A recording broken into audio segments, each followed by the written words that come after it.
BJP शासित राज्यों में कानून व्यवस्था को लेके गंभीर सवाल खड़ा होता है। जिस तरीके से लगातार फेक एनकाउंटर किए जा रहे हैं और जाति और पार्टी देखकर लोगों को टारगेट किया जा रहा है, देश भर के तमाम पार्टी के नेता योगी सरकार से सवाल पूछ रहे हैं, केंद्र सरकार से सवाल पूछ रहे हैं। क्या भारतीय जनता पार्टी का यही लॉ एंड ऑर्डर है कि जाति देख के लोगों को एनकाउंटर कर दिया जाए? सोचिए किस तरीके से लगातार उत्तर प्रदेश में चाहे महिलाओं की सुरक्षा की बात करें, एट्रोसिटीज की बात करें, किसी भी चीज में बदलाव नहीं आया है, बल्कि धार्मिक आधार पर माहौल बिगाड़ने की लगातार कोशिश की जाती रही है। 5 राज्यों के विधानसभा चुनाव है, भारतीय जनता पार्टी मौका ढूंढ रही है हिंदू मुसलमान करने की, और उनके नफरती चिंटू और नफरती गैंग जो है लगातार काम पर लगी। आप पत्रकारों को गाली देने का काम करने लगते हैं सुबह शाम, और सोचिए अगर कोई महिला पत्रकार है उसके लिए तो ऐसे से शब्दों का चयन करते हैं कि हम आपको बता भी नहीं सकते। तो सोचिए किस तरीके से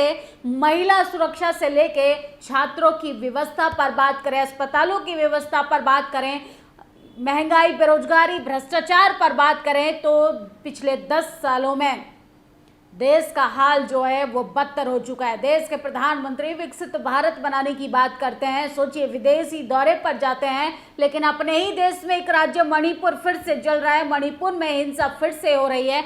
ना मणिपुर की तरफ ना देखना पसंद करते हैं, ना मणिपुर का माँ बोलना पसंद करते हैं। हाँ, वो बात अलग है कि जब जब चुनाव आता है तो देश के प्रधानमंत्री मस्जिद, मुसलमान, मुजरा, मटन, न जाने क्या क्या कुछ अनाप शनाप नहीं बोलते। लेकिन सोचिए अपने ही देश में अपने ही नागरिकों को किस तरीके से प्रताड़ित किया जा रहा है। इस पर सरकार को, सरकार में बैठे तमाम पदाधिकारियों को गंभीरता से सोचना चाहिए।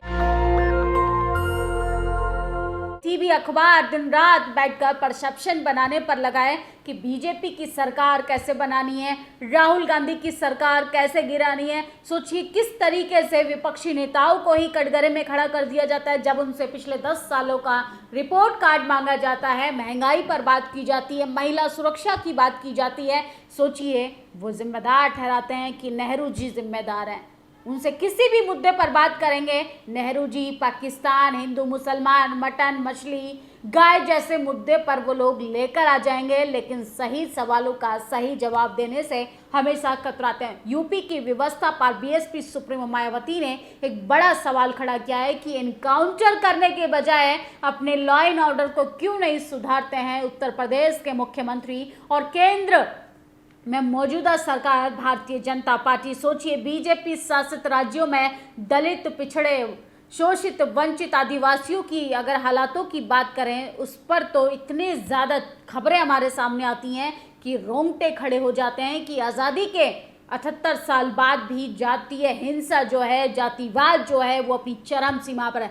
बीएसपी सुप्रीमो मायावती उत्तर प्रदेश की व्यवस्था पर लिखती हैं, यूपी के सुल्तानपुर जिले में एनकाउंटर की घटना के बाद से बीजेपी व सपा में कानून व्यवस्था को लेकर आरोप प्रत्यारोप लगाए जा रहे हैं तथा अपराधी व जाति के नाम पर जबरदस्ती की राजनीति की जा रही है, जबकि इस मामले में ये दोनों चोर मौसेरे भाई हैं। जैसे अर्थात बीजेपी की तरह सपा सरकारें भी कई गुना ज्यादा कानून व्यवस्था का बुरा हाल था। दलित, अन्य पिछड़े वर्गों, गरीबों व व्यापारियों आदि को सपा के गुंडे माफिया दिन दहाड़े लूटते, मारते, पीटते थे। ये सब भूल नहीं सकते, जबकि उत्तर प्रदेश में वास्तव में कानून द्वारा कानून का राज बीएसपी के शासन में ही रहा। जाति व धर्म के भेदभाव के बिना लोगों को न्याय दिया, कोई फर्जी एनकाउंटर आदि भी नहीं हुए। अंत बीजेपी व सपा में कानूनी राज को नाटक में सभी सजग रहे। लोग लगातार जो हैं वो फेक एनकाउंटर को राजनीतिक मुद्दा बनाने की कोशिश कर रहे हैं। उत्तर प्रदेश के मुख्यमंत्री सपा को घेरने का काम करते हैं, सपा के जो नेता हैं अखिलेश यादव वो केंद्र सरकार को घेरने का काम करते हैं, लेकिन व्यवस्था पर कोई बात नहीं करना चाहता, व्यवस्था को सुधारने की कोई बात नहीं करना चाहता। आगे अशोक कुमार पांडे पेशे से पत्रकार है, लिखते हैं सबसे ज्यादा एनकाउंटर मुसलमानों के हुए। अगर तब भी ऐसे ही सबने आवाज उठाई होती तो शायद बहुत सी घटनाओं को रोका जा सकता था। मंगेश यादव के एनकाउंटर पर सवाल उठाए तो इसी बहाने इस पूरे खेल का पर्दाफाश होना चाहिए। एनकाउंटर हो या बुलडोजर, मुसलमानों तक पर ही नहीं रुकेगा, कम से कम आगे अब ऐसा तो सवाल उठे, मुसलमान समझकर अकेला ना छोड़ दिया जाए।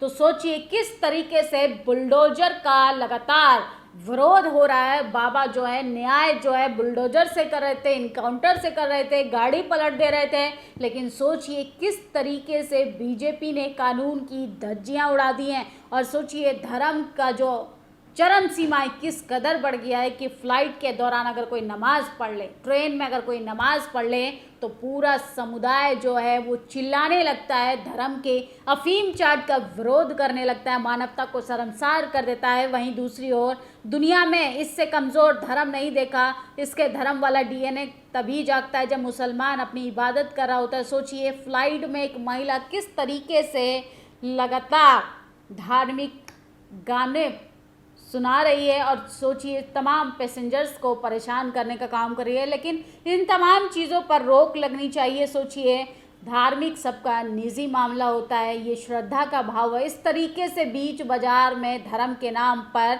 हमें माहौल नहीं बिगाड़ना चाहिए, इन तमाम चीज़ों से बचना चाहिए। उत्तर प्रदेश के जिला अमरोहा में हिल्टन पब्लिक स्कूल में कक्षा 3 में पढ़ने वाली छात्र 7 वर्षीय मासूम को स्कूल के प्रधानाचार्य मंदिर तोड़ने वाला, धर्म परिवर्तन करने वाला आतंकी कहकर उसके खिलाफ नस्ल भेदभाव टिप्पणी करने, मजहब के आधार पर उसके साथ हिंसा करने, बच्चे को कंप्यूटर रूम में बंद करने की घटना दंडनीय होने के साथ साथ चिंता का विषय है, क्योंकि इस घटना से संबंधित वीडियो वायरल होने स्कूल प्रशासन द्वारा प्रधानाचार्य को गिरफ्तार और बर्खास्त करना चाहिए। तो सोचिए किस तरीके से हिंदू मुसलमान की जो लड़ाई थी ये घरों घरों तक पहुंच गई है। इन सब की इस लड़ाई में सब के सब लपेटे में आएंगे। उत्तर प्रदेश के तथाकथित राम राज्य में एक दलित परिवार का भाई सामंतवाद की भेंट चढ़ गया। गोंडा जिले के थाना उमरी बेगमगंज में कोरी समाज से आने वाले भाई रमेश भारती को सत्ता के संरक्षण में मस्त मद सामंतियों ने गोली मारकर हत्या कर दी। तो सोचिए ये है लॉ एंड ऑर्डर।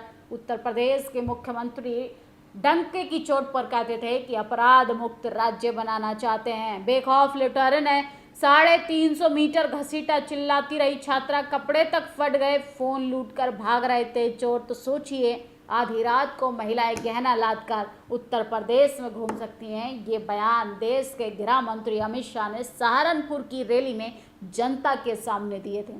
इनके बात और उनकी धरातल पे स्थिति दोनों ही अलग अलग हैं। जिनके अपने दल में कोई सुनवाई नहीं, उनकी बातें कौन सुने। वैसे भी जाने वालों की बात का क्या बुरा मानना, जिनके शासनकाल में महीनों आईपीएस फरार रहा हो, 15 लाख प्रतिदिन की कमाई वाले थानों की चर्चा हो, भाजपाई खुद की पुलिस का अपहरण कर रहे हो, दंड संहिता की जगह बुलडोजर संहिता ने ले ली हो, कानून व्यवस्था शब्द बनकर न्यायालयों की डपट खाना जिनकी आदत बन गई हो, वो मौन ही रहे तो बेहतर है। तो अखिलेश यादव और योगी आदित्यनाथ की सियासी लड़ाई जारी है, लेकिन सोचिए इसकी भेंट कब तक आदिवासी बहुजन समाज का व्यक्ति बनता रहेगा।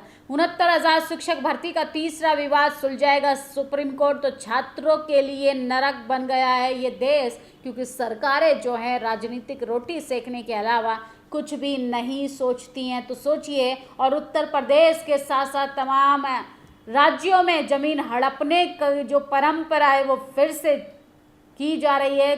जबरन एसटी एससी ओबीसी के लोगों की ज़मीन हड़पने का काम किया जा रहा है। माननीय मुख्यमंत्री योगी आदित्यनाथ जी सोचिए किस तरीके से लगातार जो है वो सिरसागंज का ये पीड़ित परिवार 11 अगस्त को उत्तर प्रदेश की पुलिस प्रशासन के चक्कर काट रहा है, लेकिन उनकी कोई सुनवाई नहीं हो रही है। सोचिए असामाजिक तत्वों ने उनके साथ मारपीट की, गैर कानूनी तरीके से किस तरीके से पीड़ितों पर अत्याचार किया जा रहा है, और योगी आदित्यनाथ कहते हैं कि हम विकास कर रहे हैं। और सोचिए बैकलॉग भरने के लिए जिस तरीके से लगातार लड़ाई जारी है, ओबीसी एसटी ओबीसी को 1.5 लाख युवाओं को केंद्र सरकार नौकरी देनी पड़ेगी। सोचिए ओबीसी को और एसटी एससी ओबीसी को पद जो हैं वो खाली जा रहे हैं और इनको भरने की कोई बात नहीं करेगा। लेकिन चुनाव जब आएगा, धर्म के नाम पे देश के युवाओं को एक नई लड़ाई में झोंक दिया जाता है, जिससे आप अपने संवैधानिक अधिकारों की बात ना कर पाएँ। सरकार आपको न रोटी दे पाएगी, ना अस्पताल की अच्छी व्यवस्था दे पाएगी, ना महिलाओं को सुरक्षा दे पाएगी, ना युवाओं को नौकरी दे पाएगी, क्योंकि आपने ऐसे सत्ताधारियों को सत्ता में बिठाया है, जिनको सिर्फ धर्म के नाम पर राजनीति करना आता है। उनके मैनिफेस्टो में विकास से दूर दूर तक कोई नाता नहीं। इस खबर पर आप लोग अपनी प्रतिक्रिया जरूर दीजिए और उत्तर प्रदेश के लॉ एंड ऑर्डर पर आप लोग क्या सोचते हैं, आप अपनी राय कमेंट बॉक्स में जरूर दे सकते हैं। शुक्रिया। नेशनल दस्तक की आपसे गुजारिश है कि अगर इसको बचाना चाहते हैं तो नेशनल दस्तक को सब्सक्राइब करने के लिए रेड कलर के सब्सक्राइब बटन को दबाएं, फिर बेल आइकन की घंटी दबाएं। नेशनल दस्तक को बचाने के लिए बहुत जरूरी है कि हर खबर को शेयर करें, लाइक करें, कमेंट जरूर करें।